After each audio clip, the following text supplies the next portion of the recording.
What's going on, guys? No Guides here. Welcome back to another video. Now, as you know, Xbox coming out very soon, and so is the PS5. The question is, what monitor do you buy? I'm going to tell you which monitor to buy, what everything means, what's the best for response time, and to reduce delay on FIFA. That's the most important thing we all want, to reduce the amount of delay, to have the best reactions, I suppose you can say reaction speed in the game. I'm really going to break it down for you, what you need and what Xbox have, what PS5 have, and what's the best you can get. As a general rule of thumb, I first need to explain the main things. First of all, display size is the size of the screen. I'm sure you guys all know that. Response time is the most important thing. Do not get this confused with refresh rate. Response time is basically how fast, to keep this very simple, just imagine it as how fast the actual screen refreshes and shows an image. Now, the lower response time you have in milliseconds, so if you've got a 1 ms response time, it's going to appear on a screen quicker than 5 ms. Okay, so arguably it's better. Now for FIFA, you can argue this is the most important. Doesn't matter about the screen size, resolution, everything else. This is the most important thing for delay. Now the most important thing is, are you going to notice a difference? Everyone always talks about, oh my god, 1 ms response time is a big difference. Are you really going to notice a difference? Probably not. I'll be honest, I notice a difference because I know the game, certain situations, like for example dribbling, I notice a difference between 1 ms response time and 5 ms. Most of you guys will not notice. I used the 10 ms to 5 ms TV for a very long time. If you go from, if you're like a Gold 1 player now, don't think just by buying this TV for the new PS5 or Xbox, you're going to go to Gold Elite straight away. It's not going to work like that. It's practically going to make very little difference. If you know what to look for, it does make a difference. It's mainly for FPS games, like shooter games. That's what I would say. So do bear that in mind. 1 ms is generally the industry standard for gaming monitors. For TVs, you might see that go to about 10, even higher. Resolution is basically the resolution of the screen itself. You have 1080p, which most of you guys probably have. You have 1440p, which is basically 2K, and you have 4K. Now, 4K TVs normally have between 5 and 1 ms response time. Generally speaking, most of the newer TVs, the newer gaming monitors as well, they have 1 ms response time. You might see a lot of 4K TVs having 5. If I was you, go on Google, type it. So go on the back of your TV right now, go find your serial number of your TV, type it in Google, see what response time you have and see what resolution you have. The next thing is refresh rate. This kind of comes in line with FPS. If you see FPS in a game like a console can produce 120 FPS, it goes hand in hand with hertz. They're not exactly the same, but just keep things very simple.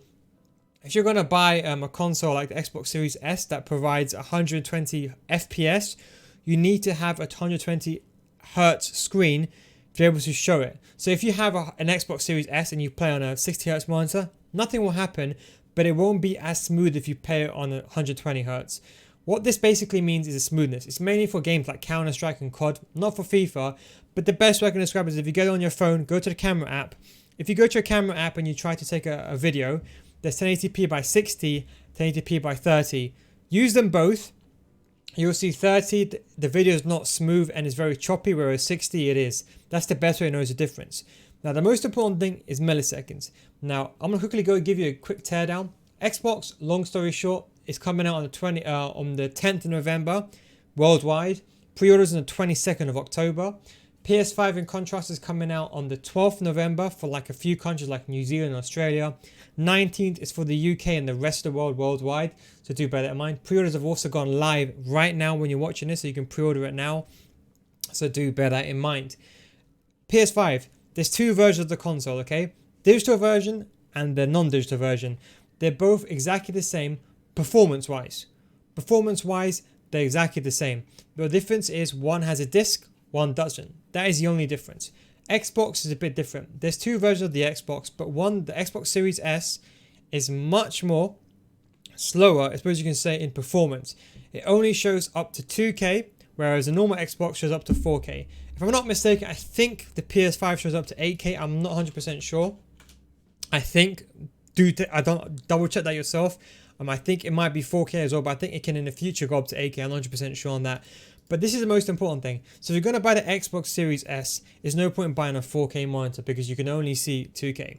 Now, the most important thing now you're asking me is, do I need to buy a new monitor? No. The 1080p TV is completely fine. In fact, I would say just wait. Wait until a couple of years' time because 120 FPS, realistically, most games can't perform that. This is very good marketing from them. 120 FPS, you might get it in the menus. You might get smooth menus, as in like when you hold the Xbox dashboard, or for example the PS4, the home screen, PS5, sorry, that's it. But in terms of games itself, most games are still at 60 FPS. It might take 2 to 3 years to get to 120 FPS. So long term, yes, they'll get to that, but not now.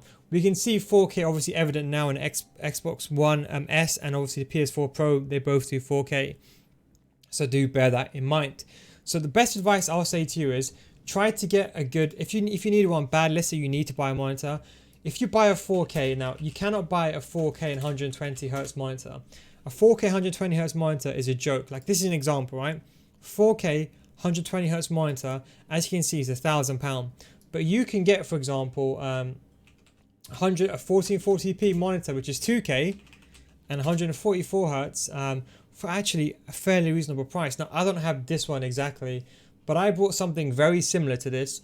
I bought it for like £200, 144 Hz, 1440p, 1ms response time. Again, the most important thing is the response time. Look for the response time first. So when you scroll down over here, you want to go down, you want to look at the response time, 1ms response time, as you can see over here. Then you look over here at the resolution. As you can see, it's 2K, not 4K, but it's 2K. That's still good enough. And as you can see the refresh rate as well is 144 Hz. That means that I can basically play, at 2K at 120 FPS, 1ms response time. That's the best I can get. That is the best combination, I would say. If you're going to get a monitor, I would say get a 27 inch is what I would recommend. People say 24 is better. Probably go into like your nearest PC or gaming store or whatever and just have a look at the monitors. I prefer a 27 inch. I think it's a good balance. People prefer 24. I think esports, in esports scene, they use 24, but I use 27. That's one thing to bear in mind. But I would say go for something like this. You can get cheaper ones. You don't have to go for 100. You can even get 1440p 60 Hz, which are very much cheaper. You get them as low as £150 sometimes. Will they have a high response? Will they have a high response rate? Probably. You'll see, for example, higher response rate, and you probably even see, for example, some of these, they may have 60 Hz only. So do bear that in mind. But that is something to bear in mind. Now, I'll be honest. If you're gonna buy the Xbox, this Xbox over here is very much, I think they're probably just breaking even on this Xbox. Probably going to make money on games. HDMI 2.1 is basically a new HDMI. It basically supports 4K. If you can, try to get a monitor that does support HDMI 2.0.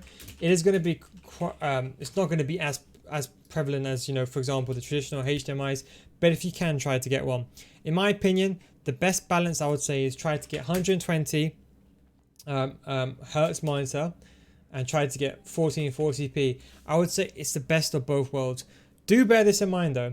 PS4 Pro, for some reason, doesn't support 2K. Now, it's stupid because it shows 1080p and it shows 4K, but it doesn't show 2K, which is 1440p. I don't know why. I'm sure this will be fixed next year, but that's why I say just take everything that I say with a grain of salt. That's basically long story short. So long story short is you want the lowest response time for the less delay. Resolution, just the clarity, or the higher the resolution, the better it will look, and the more detail you'll see, there'll be less pixelation, I suppose you can say.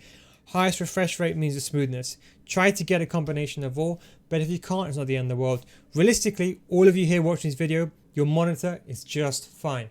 People are going to say to you, buy this monitor. It's not going to make that much of a difference. People go to your friend's house or something and try their monitor out. You're not going to notice a difference. If you really do feel that you need to get one, then get 1ms response time, and everything else comes second. Response time is the most important thing in FPS games, but in FIFA, input delay. So if you press the X button or pass on your controller, if you press X or A, the pass button, you can argue you can see a fraction of a millisecond or a fraction of a second quicker with 1ms than 5ms. So just do bear that in mind. That's the kind of information regarding the display. As I said, I got a 1440p. I got 1440p, 144 Hz, 1ms response time monitor. I got for £200. I don't even know. I think it's AOC or even a cheaper brand. I got one of those on a 27 inch. I use it for PC gaming as well, so that's the reason why. Curved is up to you. I got a curved one. I didn't really want it. I don't really like the viewing angles, but I got a curved one because it's a cheap one on Black Friday. I just bought any one that I could buy that I could afford at that time. But that is something just to bear in mind. So that's kind of information. Hope you enjoyed this video. Thanks for watching. Peace out, guys, and I'll catch you in the next one.